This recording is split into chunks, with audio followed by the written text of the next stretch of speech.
ഇവൻ നിന്റെ കൂടെ +2 പഠിച്ചതല്ലേ? ഇവൻ പ്രയാതത്തിനെ കൊഴിപ്പിക്കോ? എന്റെ അമ്മയോ മന്ത്രവാദി നല്ല ഇലക്ട്രീഷ്യനാ. അവൻ കണ്ടറിഞ്ഞൂടെ? അയ്യേ എന്തായേ +2 കഴിഞ്ഞപ്പോ അവന്റെ വീട്ടുകാരി ഉന്തി നള്ളി 4-5 വർഷത്തെ കോഴ്സ് എടുപ്പിച്ചില്ലേ? അതാണ് അവൻ രക്ഷപ്പെട്ടു. ഇതുകൊണ്ടൊക്കെ എന്ത് ശമ്പളം കിട്ടാനാ? ശമ്പളമല്ലമ്മേ, ലാഭം.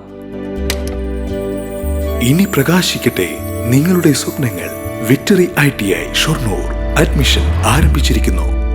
ചേലക്കര ഗ്രാമപഞ്ചായത്ത് കുടുംബശ്രീ CDSന്റെ നേതൃത്വത്തിൽ ഉജ്ജീവനം പ്രത്യാശ ഫണ്ടുകളുടെ വിതരണം നടന്നു. ചേലക്കര ഗ്രാമപഞ്ചായത്ത് കുടുംബശ്രീ CDSന്റെ നേതൃത്വത്തിൽ ഉജ്ജീവനം പ്രത്യാശ ഫണ്ടുകളുടെ വിതരണം നടന്നു. പുലാക്കോട് കുട്ടാടനിൽ വെച്ച് നടന്ന ചടങ്ങ് ഗ്രാമപഞ്ചായത്ത് പ്രസിഡന്റ് MK പത്മജ ഉദ്ഘാടനം നിർവഹിച്ചു.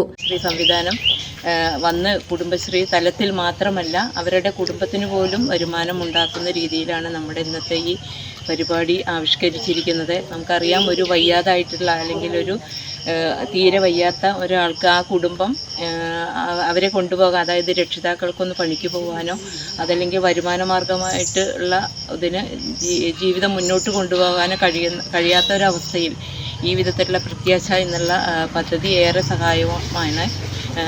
അവർക്ക് ഒരു വരുമാനം എന്ന നിലയിലാണ് നമ്മളിത് ഉദ്ദേശിച്ചുകൊണ്ടിരിക്കുന്നത്. വൈസ് പ്രസിഡന്റ് എസ് ഷലീൽ അധ്യക്ഷനായി. എന്ന് പറയുന്നത് അല്ലെങ്കിൽ ഒരു പൈസ എടുത്ത് പൈസ അടയ്ക്കുന്ന മാത്രം ഒരു സംവിധാനമായി മാറി എന്ന് വിചാരിക്കുന്ന കുറച്ച് ആളുകളുണ്ട്. പക്ഷെ ആ കുടുംബശ്രീ എന്ന് പറയുന്ന സംവിധാനത്തിൽ നിന്നുകൊണ്ട് ആയിരക്കണക്കിന് സംരംഭങ്ങളും ഇതുപോലെ ഒറ്റപ്പെട്ട് മാറി നിൽക്കുന്ന അല്ലെങ്കിൽ ഒരു വരുമാനവും കണ്ടെത്താൻ കഴിയാത്ത അല്ലെങ്കിൽ സമൂഹത്തിൽ നിന്ന് മാറ്റി നിൽക്കപ്പെട്ട കുറച്ച് ആളുകളുണ്ടെങ്കിൽ അവരെയും കൂടെ കൂട്ടി അവർക്കൊരു വരുമാന മാർഗം ഉണ്ടാക്കി കൊടുക്കണം എന്ന ഉദ്ദേശ ലക്ഷ്യത്തോടു കൂടി വിവിധ പേരുകളിലാണ് ഇപ്പോൾ കുടുംബശ്രീയുടെ കീഴിൽ പദ്ധതികൾ വന്നുകൊണ്ടിരിക്കുന്നത്. അതിൻ്റെ ഭാഗമായിക്കൊണ്ട് ഇന്ന് മാത്രം ചേലക്കര പഞ്ചായത്തിൽ 2 ഇടങ്ങളിലാണ് ഇതുപോലെയുള്ള ഒരു പെട്ടിക്കടകളുടെ ഉദ്ഘാടനം ഇവിടെ ഇന്ന് ചെയ്യുന്നത്. തൊട്ട് മുമ്പ് കുറച്ച് ദിവസങ്ങൾക്ക് മുമ്പ് നമ്മൾ ചേലക്കര പുതാട്ടുകുളത്തിന് പരിസരത്തും സമാനമായൊരു പെട്ടിക്കട ഇവിടെ നിർമ്മാണ ഉദ്ഘാടനം കഴിഞ്ഞിരുന്നു. അപ്പോൾ ഇത് നമ്മൾ ഉദ്ദേശിക്കുന്നത് ആ ഒരു കുടുംബത്തിന് ഒരു താങ്ങും തണലുമാകുന്നതിന് ഒരു സഹായം ഒരുക്കി കൊടുക്കുക എന്നത് മാത്രമാണ്. ക്ഷേമകാര്യ stand committee chairman Ellissery Viswanathan മുഖ്യാതിഥിയായി പങ്കെടുത്തു.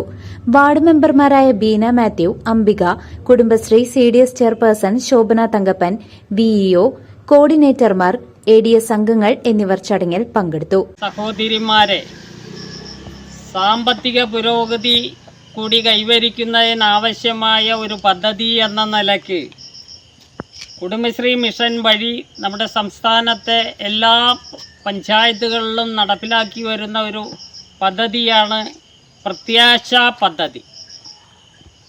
ജീവിക്കാൻ മറ്റ് മാർഗങ്ങളില്ലാതെ കഷ്ടപ്പെടുന്ന ആളുകൾ, ആശ നഷ്ടപ്പെട്ട് 15 വർഷത്തിൽ കൂടുതലായി ഇവരുടെ വാടകയ്ക്ക് താമസിക്കുന്ന ഒരു കുടുംബമാണ്. ഈ പ്രദേശം സംബന്ധിച്ചിടത്തോളം ഏറ്റവും നിർധനരായ ഒരു കുടുംബവും കൂടിയാണ് ആ വീട്ടിലുള്ള. അപ്പോൾ ഈ പദ്ധതിയുടെ പേര് പോലെ തന്നെ ഇവരുടെ തുടർന്നുള്ള കാലങ്ങളിൽ ഒരു പ്രത്യാശയായി മാറട്ടെ ഇവർക്ക്. അതായത് ദാരിദ്ര്യ നിർമ്മാർജ്ജന മിഷൻ്റെ ഒരു ഭാഗമായിട്ടാണ് നമ്മൾ ഇത്തരത്തിലുള്ള സംരംഭങ്ങൾ ചെയ്യുന്നത്. ഇതുകൊണ്ട് ഇതുവരെ നമ്മൾ ചെയ്തുകൊണ്ടിരുന്നത് സാമ്പത്തികമുള്ള സഹായങ്ങൾ കൊടുക്കുന്നു, ലോണുകൾ കൊടുക്കുന്നു, അത്തരം കാര്യങ്ങൾക്കായിരുന്നു കുടുംബശ്രീയിൽ എല്ലാവരും അറിയപ്പെട്ടിരുന്നത്. പക്ഷേ അത് മാത്രമല്ല, നമ്മുടെ ദാരിദ്ര്യം നിർമ്മാർജ്ജനം ചെയ്യുന്നതിന് വേണ്ടിയിട്ടുള്ള പല വിധങ്ങളായിട്ടുള്ള സൗകര്യങ്ങളും കൂടി കുടുംബശ്രീ മിഷൻ ചെയ്യുന്നുണ്ട്. അതിൽ തൊഴിലധിഷ്ഠിതമായിട്ടുള്ളതുണ്ട്, അതുപോലെ ലൈവ്ലിഹുഡുകൾ, ഇത്തരത്തിലുള്ള ലൈവ്ലിഹുഡുകളും നമ്മുടെ കുടുംബശ്രീ മിഷൻ നൽകുന്നുണ്ട്. വേണ്ട കാര്യങ്ങൾ, പെട്ടിക്കടയാണോ അല്ലെങ്കിൽ വേറെ എന്തെങ്കിലും എന്താണോ അവർക്ക് ആകാവുന്നത്, മൃഗസംരക്ഷണം ആയാലും ഇത്തരം ഉപജീവന മാർഗങ്ങൾ ആവശ്യങ്ങൾ ഉന്നയിച്ചുകൊണ്ട് അവരെ ലക്ഷ്യങ്ങൾ കണ്ടെത്തി അവരുടെ ആവശ്യങ്ങൾ ചോദിച്ച് മനസ്സിലാക്കി അവർക്ക് വേണ്ട പ്രോജക്റ്റ് തയ്യാറാക്കി നമുക്ക് അവർക്ക് ഒരു ഉപജീവന മാർഗ്ഗം ലക്ഷ്യം കൊടുക്കുക എന്ന ലക്ഷ്യത്തോടു കൂടിയാണ് നമ്മുടെ കുടുംബശ്രീ ഇത്തരം പ്രവർത്തനങ്ങൾ നടത്തുന്നത്. അതിൻ്റെ ഭാഗമായി നമ്മുടെ ചേലക്കര പഞ്ചായത്തിൽ നമ്മൾ 4 പേർക്ക് പ്രത്യാശ ഫണ്ടും 2 പേർക്ക് നമ്മൾ ഉജ്ജീവന ഫണ്ടും കൊടുത്തിട്ടുണ്ട്. CCV news, Chelakkara.